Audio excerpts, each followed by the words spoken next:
भगवान ने अर्जुन का शोक मोह दूर करने के लिए दो साधनाओं की विशेष चर्चा की है, ज्ञान योग एवं कर्म योग। और अध्याय को जब समाप्त किया है तो कर्म योग की साधना से परमानंद ब्रह्म निर्माण गति को प्राप्त करने का फल बताया है। अब कर्मयोग में भगवान ने कामना का नाम लिया है। व्याय कामान या सर्वान पमा सत्य निष्प्रिया। कामना कहते इच्छा को, और स्प्रिया कहते वो इच्छा सदा बनी रहे।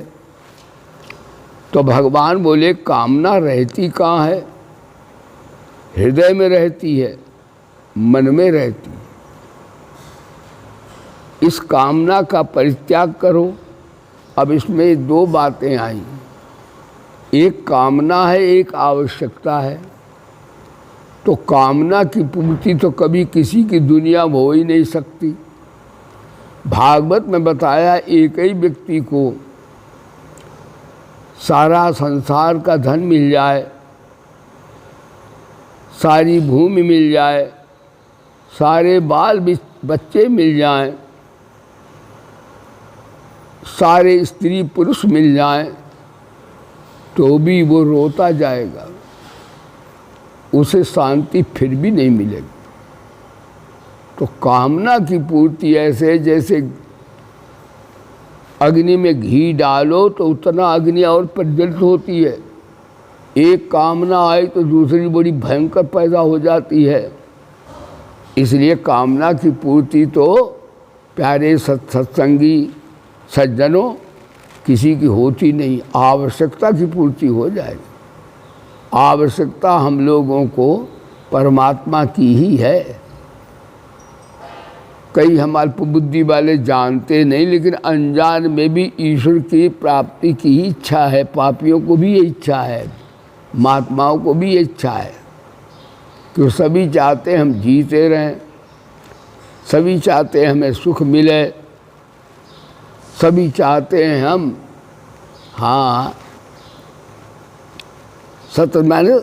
सत की इच्छा जीते रहें, और सब चाहते हैं हमें ज्ञान हो, कोई मूर्ख न कहे हमको।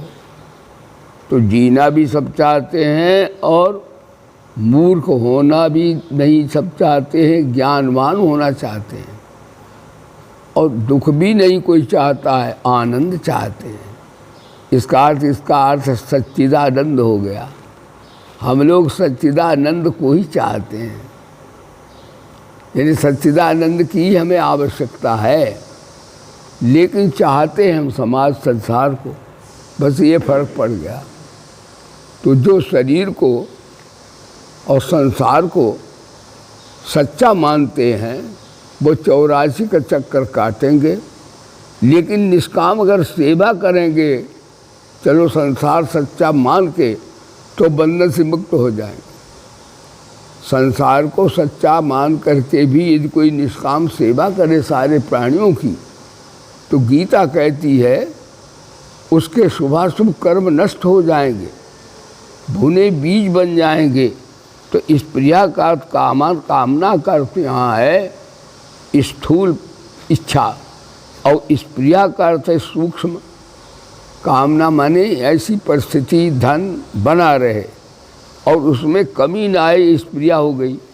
फिर कहा निर्ममा, ममता है तब तक समता ब्रह्म की स्थिति नहीं आई। ममता समता की विरोधी है, बोले धर्म की। और ममता है तो ममता से फिर एक और उत्पन्न होगा, कामना उत्पन्न हो जाए। ममता से ही इच्छा, ममता माने शरीर संसार की ममता है, तो उसको खाने पीने की चिंता भी तो कामना पैदा हो, अपने आप पैदा हो जाएगी। और इनके होते हुए ये जो अहंता है ये सबसे विचित्र है। विद्वान हूँ, धर्मवान हूँ, जपवान हूँ, तपवान हूँ, इस सबके साथ ही रहेगी। अहंता की निवृत्ति कैसे होगी? वेदांत के विचार ज्ञान से भी हो जाएगी कि दृष्टा साक्षी पर में परिवर्तन नहीं होता, शरीर संसार में परिवर्तन होता है। जो परिवर्तन होता उससे हम असंग हो जाएं तो अहंता ज्ञानाग्नि से जल जाएगी, भस्म हो जाएगी। और नहीं तो अहंता ऐसे भस्म होगी, भक्ति योग में हमारे भगवान हैं, हम भगवान के हैं, तो अहंता बदल जाएगी। चाहे अहंता बदल दो, चाहे अहंता को भस्म कर दो, किसी तरह इस डायन को तो हटाना पड़ेगा। तो भगवान बोले निर्ममा निरहंकार, उससे शांति की प्राप्ति हो जाएगी। इसका अर्थ इस मंत्र में बताया है, कामनाओं का त्याग, स्प्रिया का त्याग, फिर ममता का त्याग, फिर अहंता का त्याग जब हो जाएगा तो उसे ब्रह्म की प्राप्ति हो जाएगी, परमात्मा उसे मिल जाएगा। ऐसा ब्रह्म स्थिति पास एनम प्राप्त न बहमति, ब्रह्म को प्राप्त है पुरुष की स्थिति है। इसको प्राकर फिर संसार में अज्ञान अविद्या नहीं आती है। अब जब ब्रह्म की प्राप्ति हो गई तो आज तीसरा अध्याय ये कहने की क्या आवश्यकता है, परिपूर्ण यहाँ ज्ञान हो गया।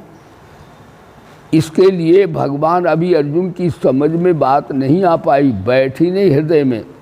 तो अर्जुन ने प्रश्न किया कि आप वेदांत का ज्ञान सुनाया, अशोचान वशोचतम प्रज्ञावादात भाषते गतासून च नान शोचन्ति पंडिता, ज्ञान की पराकाष्ठा सुना दी।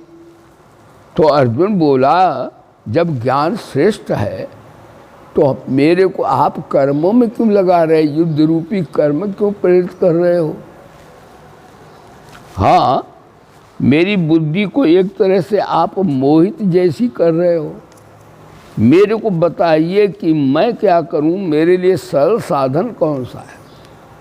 इसका अर्थ है जो शरीर संसार को सच्चा मानता उसके लिए कर्मयोग की साधना, बोले धर्म की, और जो अपने को सच्चा मानता उसके लिए आत्मस्वरूप को अपने को श्रेष्ठ मानता शरीर संसार, उसको बोले वेदांत की साधना, ज्ञान की है।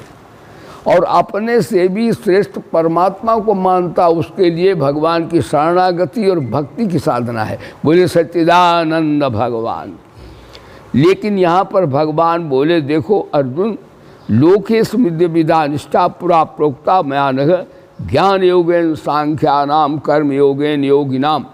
भगवान ने ज्ञान योग वेदांत ज्ञान के प्रशंसा की और कर्म करते करते कर्म कैसे अकर्म हो जाएं, भुने बीज बन जाएं, तो कर्मयोग की प्रशंसा की।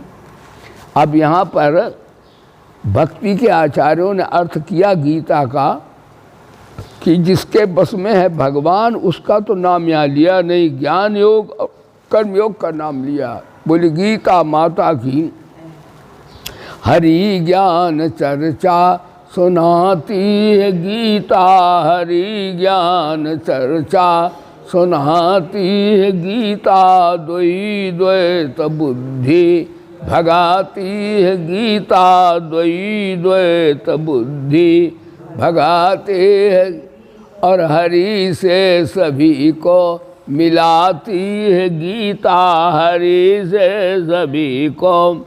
तो लोके से अस्मिन विधा, अस्मिन लोके हमारे भक्ति के आचार्यों ने कहा ये इसमें ज्ञान योग और कर्म योग इस लोक की साधनाएं हैं।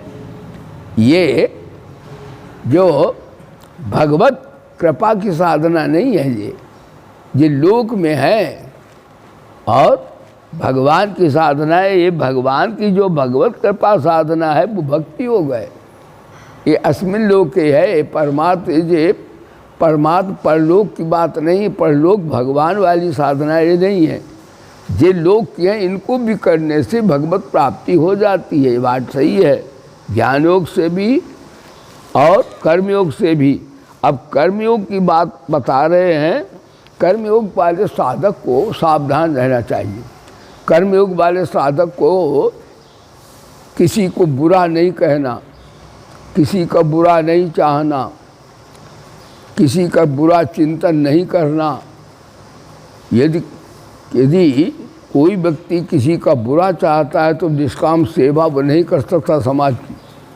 इसलिए कर्मयोग की साधना में यही है कि अपने अधिकार का त्याग और दूसरे के अधिकार की रक्षा करो, तब कर्मयोग के साधक आप हो सकते हो।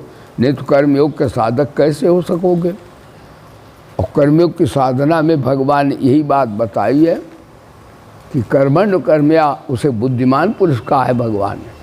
कर्मयोग करते करते भी भगवत प्राप्ति होती है, परमानंद की प्राप्ति होती है। लेकिन कर्म कैसे करें जो अकर्म हो जाए, भुने बीज बन जाए। जो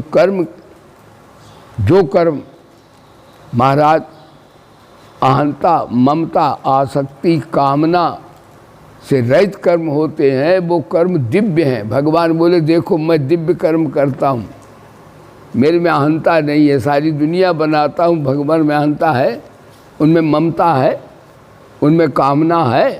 तो आसक्ति रहित, कामना रहित और निर्लिप्त होकर के, हाँ, कर्म जो होते वो दिव्य कर्म कहे जाते। जन्म कर्म तमे दिव्यम, वो कर्म मुक्ति के हेतु होते, बंधन के हेतु होते नहीं है। वो व्यक्ति ऐसे दुनिया में रहता है जैसे कमल का पत्ता, कार्य सब करता है लेकिन उसका आसक्ति उससे किसी से नहीं होती। ऐसा भगवान बोले कर्म कैसे करना चाहिए।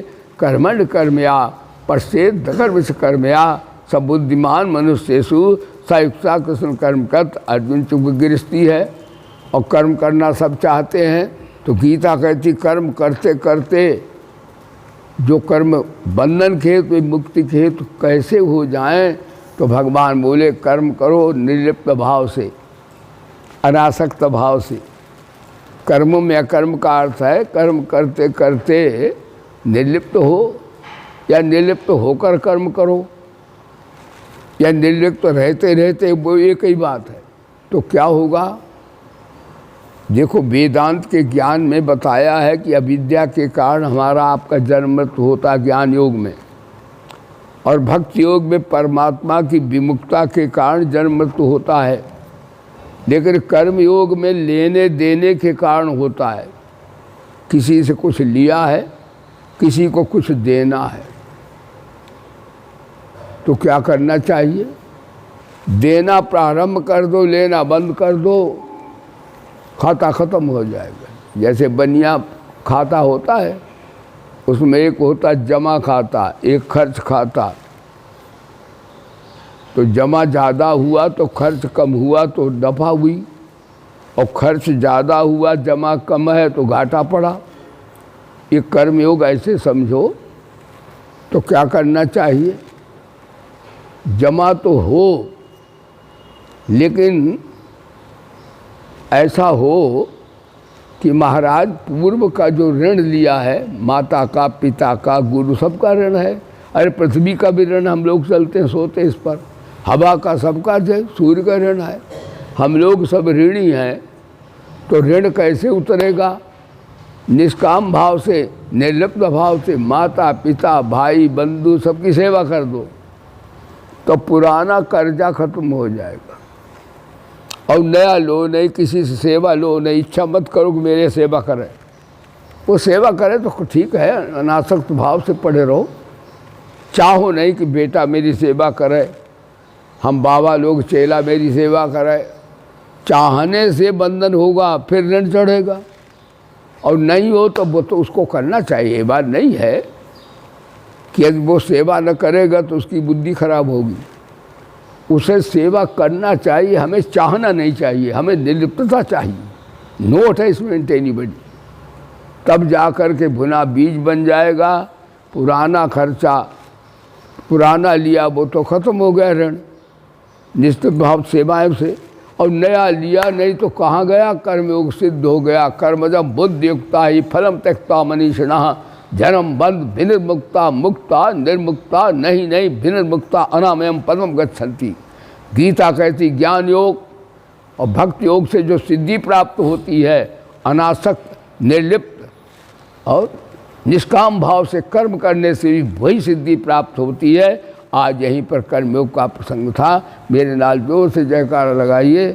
बोलिए गीता माता की, प्रेम से बोलो वेद भगवान की, श्री गायत्री माता की, श्री गीता माता की, श्री भारत माता की, श्री भोले बाबा की, श्री पवन सुत हनुमान की, श्री गुरुदेव भगवान की, बोले वृंदावन बिहारी लाल की, श्री वृंदावन धाम की, बोलो यमुना माता की।